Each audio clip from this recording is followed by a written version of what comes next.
Monsieur X se lève le matin, veut lire son journal comme tous les matins et ne voit plus très bien de près, il doit étendre ses mains. Il va donc alors s'inquiéter, sonne à son médecin, un rendez-vous un mois et demi plus tard et sur cette attente, il va remarquer d'autres symptômes, notamment ses yeux qui dévient fort vers l'extérieur. Il a aussi une douleur qui s'installe. Il arrive chez le médecin, il explique ses symptômes, le médecin lui demande ses antécédents, il a notamment des antécédents d'hypertension. Le médecin remarque que ses pupilles sont fort dilatées par rapport à la lumière ambiante dans le cabinet et il va rechercher le réflexe pupilloconstricteur qui va donc être aboli. Il a une amydriase réactive.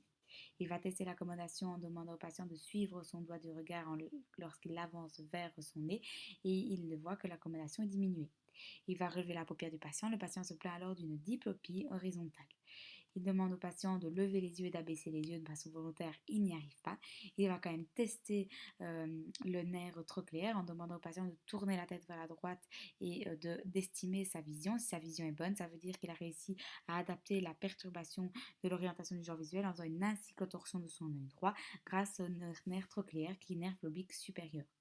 Il va prendre l'attention du patient, il a une tension très élevée, 16-10. Il va donc suspecter un problème au niveau du nerf crânien 3 et demander une IRM et un scan. Il remarque alors un anévrisme de l'artère communicante postérieure qui a été comprimé le nerf 3.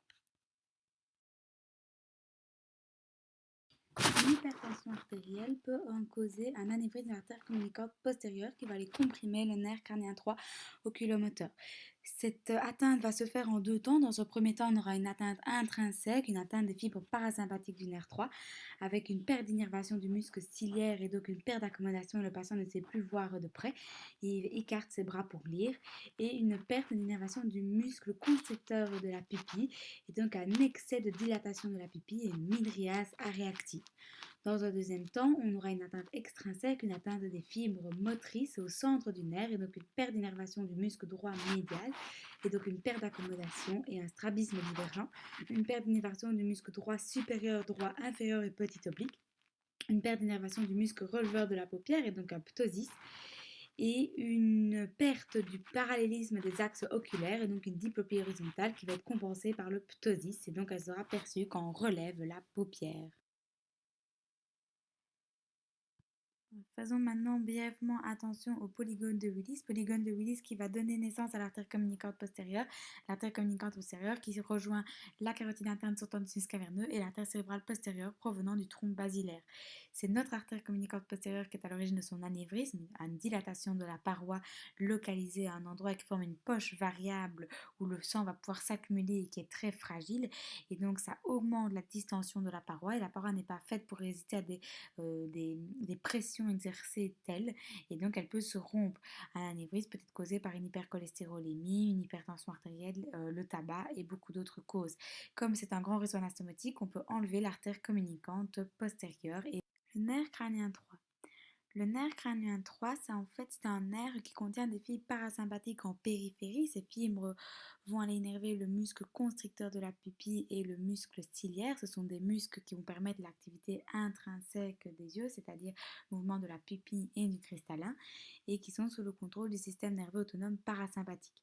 Au centre du nerf se trouvent alors des fibres motrices qui vont innerver le muscle droit médial, le droit supérieur, droit inférieur et petit oblique. Et ça, c'est l'activité extrinsèque des yeux pour le mouvement des globes oculaires. Il innerve aussi le muscle releveur de la paupière. L'anévrisme, en fonction de sa grosseur, il va donc causer d'abord une atteinte périphérique des fibres et donc une atteinte intrinsèque et puis alors après il va continuer à grossir et atteindre enfin les fibres motrices centrales et donc on aura l'atteinte extrinsèque qui surviendra dans un deuxième temps. Le nerf crânien 3, maintenant parlons un peu de sa localisation, de son trajet.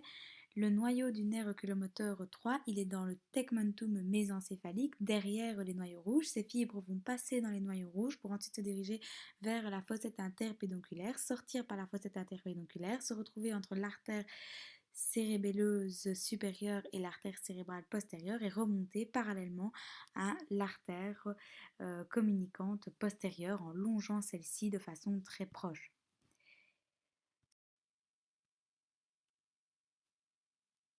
Vu la proximité du nerf crânien 3 et de l'artère communicante postérieure, quand on aura un anévrisme de l'artère communicante postérieure représenté par le point rouge, on aura une compression du nerf. Ce qui veut dire que les muscles qui au départ sont innervés par les fibres du 3 ne seront plus bien innervés. Et donc, on aura le muscle releveur de la paupière. Si le muscle releveur de la paupière n'est plus énervé, la paupière tombe, on a un ptosis. Ensuite, on aura le muscle constricteur de la pupille. Si le muscle constricteur de la pupille n'est plus innervé, la pupille n'arrivera plus à se rétrécir, ce qui veut dire que la pupille va tout le temps avoir un grand diamètre, se dilater, et même si on met de la lumière dans l'œil, on n'a plus de réflexe de constriction, et donc on a une mydriase aréactive.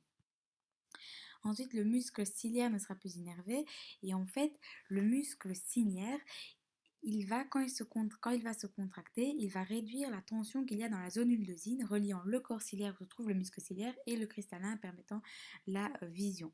Et donc, s'il n'y a plus de tension dans cette zone ullosine, le cristallin va reprendre une forme plus courbée, va augmenter son rayon de courbure et c'est ça qui va permettre d'augmenter l'acuité visuelle en augmentant la convergence des fibres et les fibres qui proviennent d'un objet qui se trouve assez près des yeux, qui ont tendance à fort diverger, vont converger davantage par rapport à un objet de loin grâce à cette augmentation du rayon de courbure du cristallin. Ensuite, on va avoir le muscle droit médial qui ne sera plus innervé. Si le muscle droit médial n'est plus innervé, les yeux ne peuvent plus converger pour regarder l'objet de près, ce qui veut dire que dans ces cas-là, on aura aussi un déficit d'accommodation, donc le patient va devoir écarter ses bras pour lire, comme le cas du muscle ciliaire. Et comme on n'a plus de conversion des yeux vers l'interne, eh ben, on va avoir un excès de divergence des yeux, et donc les yeux vont regarder vers l'extérieur, c'est un strabisme divergent. Et comme on a des troubles de l'oculomotricité extrinsèque, l'image ne se projette plus sur une région homonyme, sur une même région dans les deux yeux, et donc on a une diplopie horizontale.